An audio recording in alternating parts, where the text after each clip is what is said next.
are listening to or watching What's the Tea? My name is Lydia. My name's Andy. And we are two former support workers catching up, trying to navigate adult life. However, we are in no way experts. And today we are catching up after the summer break. Yeah, we've had a month off. Yes. Yeah, it has been a while. And so therefore, I'm sorry if this kind of comes across like a little bit all over the place, a little bit more unhinged than normal, a little bit, like we're out of practice, because those things might be true. Well, yeah, you should have just seen how many sound checks we just did. Well, if you adjust your microphone 27 times... Ooh, I don't know what you're talking about, Andy. So, last time we took a break, you came back with a new job. Can I just double check that's not the case this time? Have you got a new job this time? Or no. There's no big changes. No big changes. I'm still trying to settle in the new job change. Fantastic. This summer gone by, you've seen K-pop Demon Hunters, right? Oh, hang on. Why are you asking me that? I was the one that told you about it, and we talked about it in our last episode. Before our last episode. It just seems like this was the summer of K-pop. Oh yeah, you should see. So me and Andy follow each other on Instagram, and most of our memes and videos and reels that we send is just K-pop Demon Hunters. And there's definite kind of subset of reels out there about kind of parents being like, no, I don't want to watch K-pop Demon Hunters. No, it's just some stupid. And then it's like cuts to the parent kind of dancing and singing along to it, or dressed up, and it speaks to my soul. Hey, but K-pop Demon Hunters 2 is in the works. I'm just saying. And I'm looking forward to it. And I think that's the first time I've ever said that out loud. I don't think anyone's massively surprised. Holidays. How was your holiday? It was really lovely, thank you. I went to Copenhagen with my lifelong friend. We've been friends since we were very, very small. Okay. Went to Copenhagen and Sweden for the day. So I went to Copenhagen, then went to Sweden for the day. Nice. Very, very good. Fantastic. And we've got a avid follower now of our podcast. Okay. And watcher is my friend, because she wanted to give it a watch and a listen. Is that the friend we're giving a shout out to? Yeah, she did ask for a shout out. So hi there, Kirsten. Hi. How was your holiday? Oh, thank you for asking. We kind of stayed around Devon, did a bit of staycation type thing. Nice. Love staycation. We went out to Dartmoor one day, taught my daughter the importance of being prepared for going on the moor, kind of making sure you're dressed appropriately, not just in a t-shirt and shorts when you get to the top of Haytor, ready to have a moor's worth of wind and rain thrown in your face as you're up there. It was good times.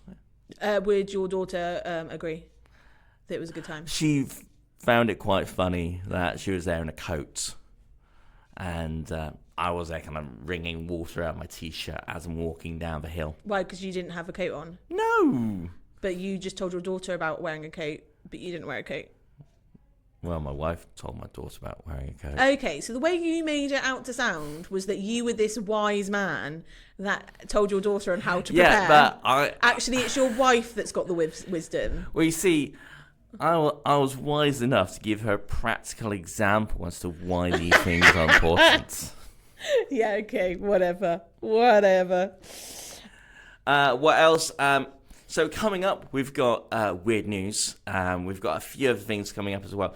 But I did want to kind of talk to you about one thing that I did over the holidays. Is that I've kind of created like a little weird news gadget thing, which kind of sends me updates of like weird news things.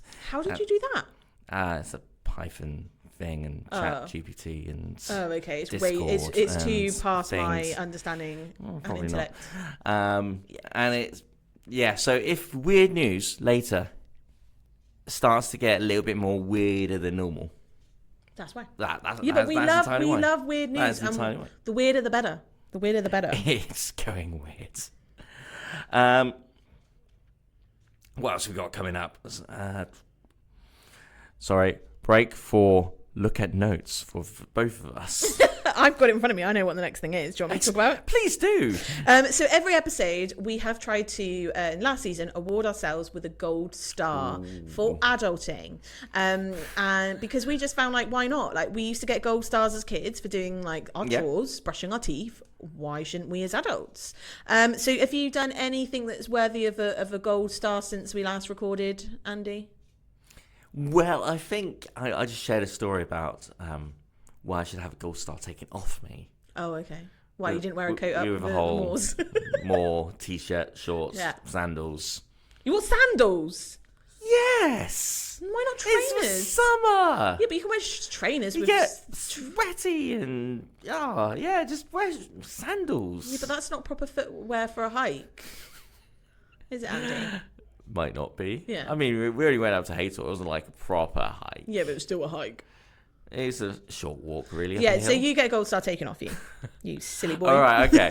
What have you done so well recently then, Liv? Recently, when I was on my holiday, I managed to help navigate us around Copenhagen with directions of knowing where to go, when to go.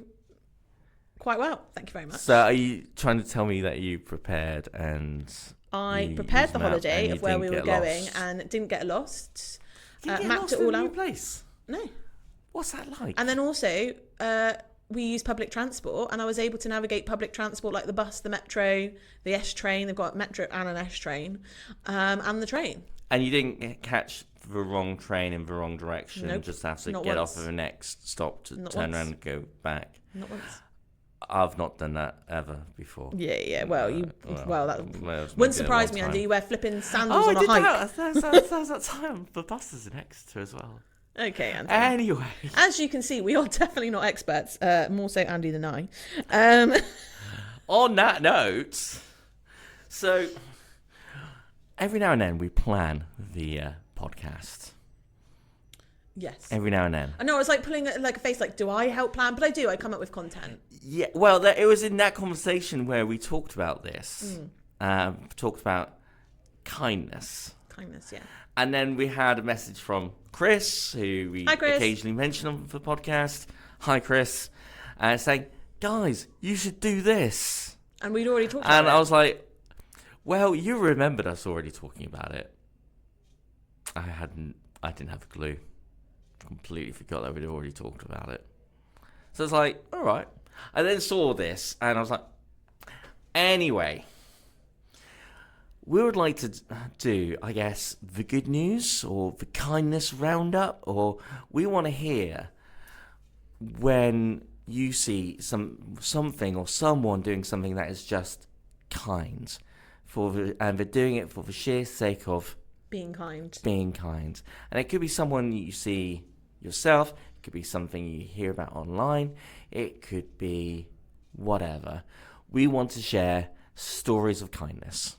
Yeah. That's about right. Well, yeah, I think the reason we do weird news is because news can be very depressing at the moment, especially in today's climate.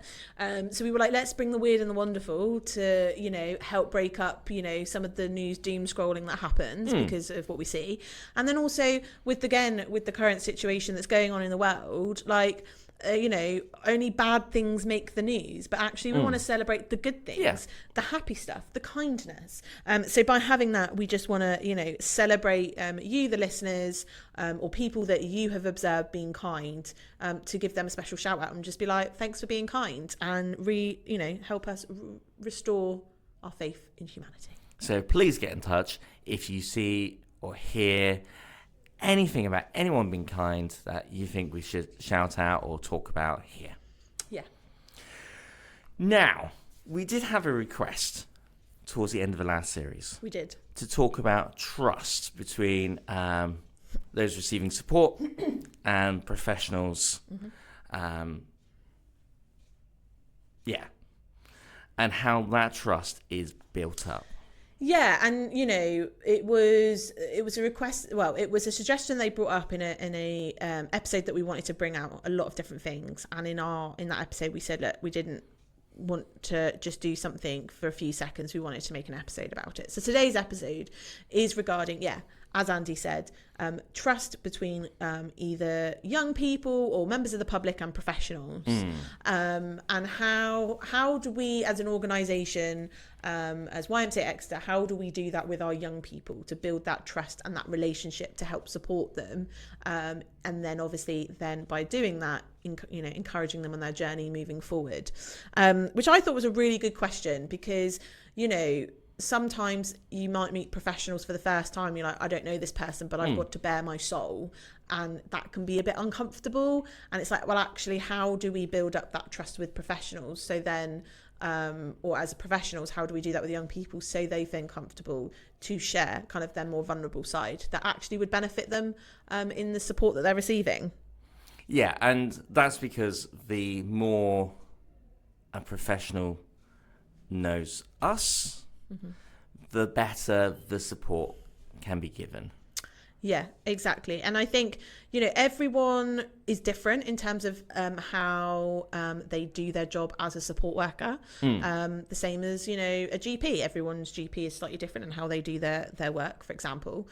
So everyone's process is different. But I think the core principles are pretty much the same, which is what we're going through today. Yeah. And hopefully that will just help our listeners and the individual that requested it just kind of understand a bit more about how we build that trust up with our young people, and how we build that relationship with them to support them. So do you want to kick us off, Andy, with the first core principle? I think to start with, it's an acknowledgement that it's a process, in that it's best to never assume that either side of relationship expects full kind of trust and honesty immediately to start with without it being earned. I would never expect, back when I was a support worker, I would never expect someone to kind of walk in and just tell me everything immediately. Sometimes it takes longer with some people than with others, and that is completely understandable. I think as part of that process, though, there is an element of trying to create the correct environment, so a friendly atmosphere, not feeling trapped in where people were. So we kind of designed where interviews for people coming into the accommodation with that in mind. So if people wanted to leave easily, they could. We ensured that they were offered refreshments when they came in. So lots of very little things, but very much, hopefully, stuff that could contribute towards someone feeling safe and able to open up as much as possible. Yeah, and I think if anyone's done talking therapy, counselling or CBT, and you look at the environment, they're all very similar in the sense of cosy, comfortable, offered refreshments, because, the worst thing is someone being anxious and feeling quite uptight and stressed about that meeting. They aren't going to be fully paying attention. They're not necessarily going to bring what they want to bring to discuss. And it's just not fruitful for either party. So by having that comfortable space and that safe space that's being created, it just brings that sense of ease for both parties, I think. Makes it kind of feel a bit less rigid and fake. It just kind of feels a bit more, like we're just having a chat in a living room, for example. Yeah. And, recently I posted it on the alumni group chat, but for those that are listeners, our meeting room at our St. David's Hill site, it wasn't great. It wasn't fit for purpose, and I really wanted to make it that it was a comfortable space, and it was neurodivergent friendly. It was friendly for some people that have mental health difficulties such as anxiety. So creating a space by having sofas, comfy chairs, soft lighting, fidget toys, sand, all of these things, refreshments in the room, food to offer them, to kind of just bring that kind of sense of ease of being we're here to support you. It's not a test. Yeah. We want to support you. We're here for you. So creating a safe space and environment, I 100% agree. And we've tried to adopt that at the YMCA. The next point that I feel that's quite important is that Andy's mentioned, put in the notes, which I was like, yes, 100%, is showing up. Showing up and being there. So for our experience with our young people that come to our service, they have been let down by various people in their lives, whether it's parents, adults that are around them. Something in society. Yeah, something in society, maybe school or other professional services, whatever. They've fallen through the cracks and, they end up at the YMCA. And so these young people that we have already been let down so much by other professionals for whatever reason or other people that they already immediately have kind of a wall up of being like, well, you're just going to be another person that lets me down. You got to look after yourself somehow. Exactly, yeah. Because, the proof's in the pudding. They've had it time and time again. So, it's really important that, that we show up to appointments and, emergencies happen and sickness happens, but making sure that's communicated. And then obviously making sure that you check in with them as soon as you're back. If you hear something from another worker of being like, hey, I just heard this, just wanted to check in, is your support worker, are you okay? And, I would like to say that as staff, like, I've made mistakes in my professional career, and not doing that, like communication breaking down. We're human beings, we make mistakes. But I think by admitting those mistakes and showing up and being like, look, made a mistake, sorry, that was my fault, didn't get that communicated to you, I think just makes them realize, oh, these people are human beings, they're just like me. But they're also owning up to their mistakes, and I like that because they are apologising to me because I did deserve that apology. And I think there's something to be said for, we've got a pool table on our main hostel site. There's something to be said for a game of pool. There's something to be said for just having a chat about stuff. Yeah, like TV, film. Yeah. Making it more personal, like not being like, okay, have you paid your rent? Have you done this? Have you done that? Like actually getting to know them as a person of like what they like to do and being like, oh, I saw this documentary. You said you like these kind of documentaries. Did you watch it? Oh my goodness, you watched it. What did you think? Having those more like personable conversations. You talk about pool though. I can't even hit the balls with the stick. That's what I call it. Excellent. Yeah. Excellent. So pool was just never. I just had to use. Well, we all have our strengths. Well, yeah. I just had to rely on my charm and wit, which, let's be honest, isn't great at times. So. Again, we all have our strengths. Trying to be nice. I talked about kindness just 10 minutes ago. Thanks. So yeah, and I think also just being seen around. Like. If you see people walk by the office, like for me, it's like just giving them a wave, acknowledging them. Yeah. You walk into the front doors, you see someone outside being like, hey, Bob, you all right? How you doing? And do you know what? If it delays you by going to another meeting, it delays you. Like that conversation is just as important as a meeting that you're attending. And I think another thing, which I don't think is on there, but is... it's on your notes, but it was something that I mentioned, which is just listening. The key term is active listening, but I think listening to the young people in terms of asking them like, how do you want these meetings to go? What do you feel comfortable with? Like, do you want us to go out for a walk for our meetings? Do you want to go for a coffee? You like to be doing something whilst having a chat. Let's play a board game or let's do this. I would call that being suitably professional. Oh, okay. I'm trying to tie it back into your notes. Yeah, a little bit. But it's that sort of stuff, in that I would argue that's being professional. But the reason why I call it suitably professional is when we talk about someone who's professional, there is this kind of misconception that means suit, tie done up, talking very much like this because I am professional. Yeah. Very like lawyer. That's how I picture lawyers to be. Maybe I have a career ahead of me of pretending to be a lawyer. Hey mate, your acting when we do role play for training is off the charts, so you could possibly role play as a lawyer. Can't role play as a boy band, but I do need to talk to you about those role plays at some point. There may have been requests come up. Yeah, okay. Andy is a very good actor. If you didn't know that about him, he's able to channel his inner young person, which anyway has to unlock some memories from like years and years and years and years and years ago. The last thing I think is so the last thing that we've got down here, and I think something you've touched on is to be honest. And that is, so for example, if you're late, really sorry, I was late. If something obvious had happened down the corridor or within the building, just say, I'm sure you heard about the thing that happened. Unfortunately, I was caught up with that. Or unfortunately, something... I'm struggling to think of examples right now. My meeting ran over. Or we had an unexpected visitor come to the door, or I'm on my own tonight and, a phone call went off or something like that. I'm by myself and everything happened all at once. I've been there. And you know what? If you have also been someone who's waved at them earlier, they might have clocked that you're probably waving at everyone as well.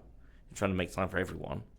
So actually, that might give a bit of, I guess, understanding. Yeah. To be like, actually, yeah, I totally get it. Yeah, and I think, obviously, we sadly can't be... I think with honesty, there's transparency, and we can't be too transparent because we are There's confined. Always a limit. Well, yeah, we're confined by regulation, by laws, with GDPR and things like that. But I think being transparent where possible, and I think that ties in with honesty as well, of just being like, look, this. I can't tell you what, but something happened, rather than just being like, sorry, I'm late, and not giving a reason to being late. But also, and I think with honesty and transparency comes with being honest about your skill set. So if they ask you a question, I had it. Young people have asked me questions a lot of the time, and I'm like, oh, I do not know. I don't know that. So what we're going to do is we're going to find out either together, or I'll find out outside of this meeting and get back to you, rather than trying to make it up yourself. Or give kind of a half-hearted answer because you don't know the answer. And I think a lot of the young people we get through our doors are very clued up of noticing that. And again, they'll be like, well, how can I trust you if I know you're not giving me accurate information? I'd rather, and they, I know that people have appreciated when I've said, I don't know the answer to that. Let's find out together. And I think, and I guess that's where use of technology comes in as well now. Yeah. In that 100%. Tech is in a very different place now than it was 10 years ago, where actually there was lots of things you might need it to being closer to a laptop for. Yeah. Whereas now it's actually everyone's got something like Google in the palm of their hands, There's ways and means to find things out a lot easier and quicker. Yeah. And you can do it with people. For sure. And I think, that's definitely helped me a few times. So I'm like, oh, I don't know. Let me just find out through the government website for you. And that's been helpful. One of the other points I wanted to mention, which kind of I think is key, is consistency and being consistent. So if you say to someone, you're gonna meet them every 2 weeks. Yeah. Be consistent with that. Be consistent with what you're doing. So if you've asked them to do something, like for example, if I've asked a young person to do something and then we say by a certain date they do it, and then the next meeting I don't talk about it or I don't follow it up, that's me not being consistent. So how am I expecting them to be consistent?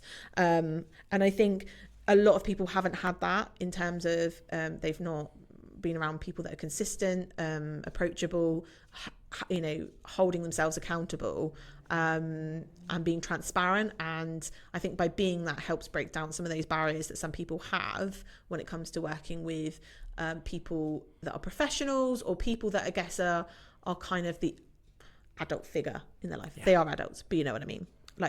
Role models. Not that I want to say that I'm a role model to anyone, because I don't think that at all. But on that note, no, but just to add as well, I think these points that we've raised, I think also it's not exhaustive. There's more, but I think also works with how to build trust with interpersonal relationships in your life, with friends and stuff. Being honest, obviously, where you can, being transparent, being consistent, and also being accountable. Like if you've done something wrong and your friend or someone you're a romantic partner, whatever it is, family member, you've done something wrong that's upset them or that has meant something's not happened, hold your hands up and say, really sorry that happened, we'll try to do better next time. because we're all human and we all make mistakes. So I think this is a list to answer a question about how we build trust with our young people as a professional. But I think these are also points that are helpful when building trust with just people in your social circle and life.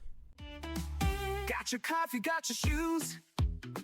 It's time to dive into the weirdest news. Alien squirrels or a cat that talks. Florida man on a llama walk. Right, now, ladies' favourite segment, Weird News. Right, first one I've got for you today. Yeah, hit me. So sorry, what? Hit me. Anyway, so the kind of classic prank where you kind of sneak up to someone's front door, ring the doorbell. Yeah, wasn't it called like Disappear. knock knock something?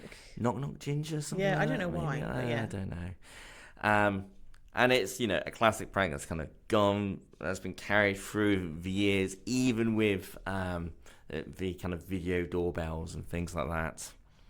Now, there was a case of this happening in Germany at some German apartments. They ended up calling the police one night because the doorbells were relentlessly buzzing, and it still kept coming, even when there's cops were there. It looked like there was motion sensors that were set up, but the motion sensors weren't going off. The doorbells were just kept being pushed,